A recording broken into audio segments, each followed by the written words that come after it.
औज़ुबिल्लाहिमिनश्शैतानिर्रजीम बिस्मिल्लाहिर्रहमानिर्रहीम। अस्सलामु अलैकुम। जिन्नात अल्लाह ताला की मखलूक हैं और तमाम इंसानियत इनकी हकीकत को मानती है। जिन के मानी है छुपा हुआ होना। इनमें से बाज़ मुसलमान हैं और बाज़ काफिर हैं। जिन्नात इंसानों की तरह जन्नत में भी जाएंगे और दोज़ख में भी। ये इंसानों की तरह मुकल्लिफ होते हैं और क़यामत के दिन इनका भी हिसाबो किताब होगा। कुरान मजीद में एक पूरी सूरत है जिसका नाम सूरत अल जिन है। जिन्नात भी इंसानों की तरह एक मखलूक है और ये भी इंसानों की तरह मुकल्लिफ होते हैं।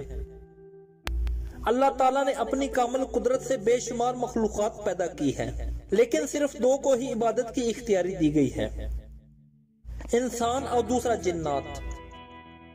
अल्लाह ताला ने कुरान मजीद में इरशाद फरमाया कि मैंने जिन्नों और इंसानों को अपनी बंदगी के लिए पैदा किया है। जिन्नात को किससे पैदा किया गया है? कुरान मजीद में इरशाद बारी ताला है कि जिन्नात को हमने धुएं वाली आग से पैदा किया है। हजरत आयशा सिद्दीका से मरवी है कि रसूलुल्लाह सल्लल्लाहु अलैहि वसल्लम ने फरमाया कि अल्लाह ताला ने फरिश्तों को नूर से और जिन्नात को आग के शोले से और सैयदना आदम अलैहिस्सलाम को मिट्टी से पैदा किया है। कुरानी आयात और अहादीस से मुबारका से पता चलता है कि जिन्नात को आग से पैदा किया गया है।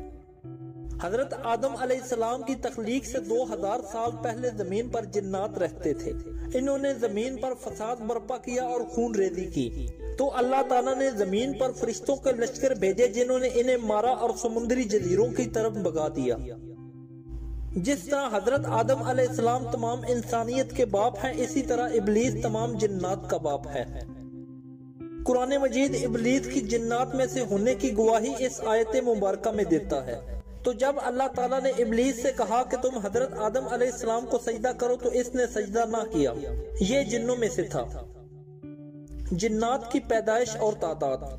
हजरत सैयदना अब्दुल्ला बिन उमर रज़ियल्लाहु ताला अन्हु फरमाते हैं कि चौथी जमीन के ऊपर और तीसरी जमीन के नीचे इतने जिन्नात हैं कि अगर वो तुम्हारे सामने आ जाए तो तुम्हें सूरज की रोशनी दिखाई ना देगी। हजरत सैयदना उमर बकाली रज़ियल्लाहु ताला अन्हु फरमाते हैं कि जब इंसान का एक बच्चा पैदा होता है तो जिन्नात के यहाँ 9 बच्चे पैदा होते हैं। इन रवायात से एक बात तो ये पता चलती है कि जिन्नात की औलाद होती है और इंसानों के मुकाबले में 9 गुना होती है। और दूसरा ये कि सब इब्लीस की औलाद में से हैं और इब्लीस जिन्नात में से है। जिन्नात की खुराक। जिन्नात की खुराक में हड्डी और लिद के अलावा जिस खाने पर बिस्मिल्लाह ना पड़ी जाए, ये जिन्नात की खुराक होती है। जिन्नात कहाँ रहते हैं?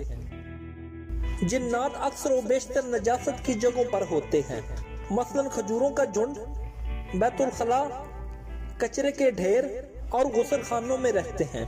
इसके अलावा जिन्नात टीलों, वादियों, बिलों, सुराखों और वैरानों और इंसानों के साथ रहते हैं। जिन्नात की इकसाम। जिन्नात की कई इकसाम हैं। नंबर 1, गोल। ये सबसे खतरनाक और खबीस जिन है जो किसी से मानूस नहीं होता। ये जंगलात में रहता है और मुख्तलिफ शक्लें बदलता रहता है और रात के वक्त दिखाई देता है और तन्हा सफर करने वाले मुसाफिर को अमूमन दिखाई देता है। जो इसे अपने जैसा इंसान समझ बैठता है, ये इस मुसाफिर को रास्ते से भटकाता है। ये भी जंगलों में रहता है। जब किसी इंसान को देखता है तो इसके सामने नाचना शुरू कर देता है और इसके साथ चूहे बिल्ली का खेल खेलता है। नंबर 2, गदार। ये मिस्र के इतराफ और यमन में भी पाया जाता है। इसे देखते ही इंसान बेहोश होकर गिर जाता है।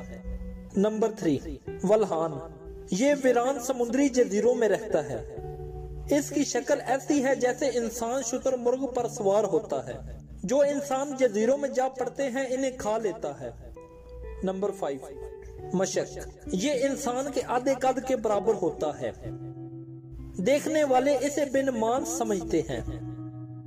नंबर 6, बाज़ जिन्नात इंसानों से मानूस होते हैं और इन्हें तकलीफ नहीं पहुंचाते। बाज़ जिन्नात कुंवारी लड़कियों को उठा ले जाते हैं। बाज़ जिन्नात कुत्ते की शक्ल के होते हैं। बाज़ जिन्नात छिपकली की शक्ल के होते हैं। जिन्नात को अल्लाह ताला ने ये इदराक दिया है कि वो इंसान को देख सकते हैं, लेकिन इंसान को ये कमाल नहीं मिला कि वो जिन्नात को देख पाए। जिन्नात अगर किसी शक्ल में जाहिर हो तो फिर इसे देखा जा सकता है। बिलाशुबा जिन्नात इंसानों और जानवरों की शक्ल इख्तियार कर देते हैं, चुनाचा वो सांपों, बिच्छुओं, ऊंटों, बैलों, घोड़ों, बकरियों, गधों और परिंदों की शक्ल में बदलते हैं। जिन्नात हर चीज में नबी करीम सल्लल्लाहु अलैहि वसल्लम की शरीयत के मुकल्लिफ हैं। मोमिन जिन नमाज पढ़ते हैं, रोजे रखते हैं और हज करते हैं, तिलावत कुरान मजीद भी करते हैं, लेकिन ये तमाम बातें मुस्लिम जिन्नात में पाई जाती हैं। जिस तरह इंसानों में कुफार मौजूद होते हैं, इसी तरह जिन्नात में भी कुफार मौजूद होते हैं।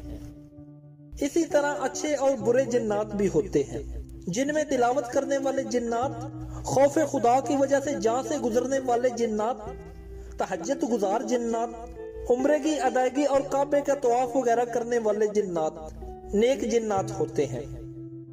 जिन्नात की उम्रें बहुत तवील होती हैं। जिन इंसान को तकलीफ दे सकते हैं, जिन मुख्तलिफ रूप में आकर मुसलमानों को सताते हैं, बल्कि बाद औकात इंसानी जिस्म में जाहिर होकर किसी बुजुर्ग के नाम से मंसूब कर लेते हैं और फिर लोगों के सवालात के उल्टे सीधे जवाबात देते हैं, बीमारियों का इलाज बताते हैं वगैरह वगैरह। दोस्तों, अल्लाह ताला से दुआ है कि अल्लाह ताला हमें शरीर लोगों से बचाए और ईमान पर खात्मा नसीब फरमाए। दोस्तों, आज की हमारी वीडियो बस यही तक थी। अगर आपको हमारी वीडियो पसंद आई है तो इस वीडियो को लाइक करें, शेयर करें और कमेंट में अपनी राय का इजहार जरूर करें और हमारा चैनल उस्मान अली टीवी जरूर सब्सक्राइब कर दें। Thank you. अल्लाह हाफ़िज़।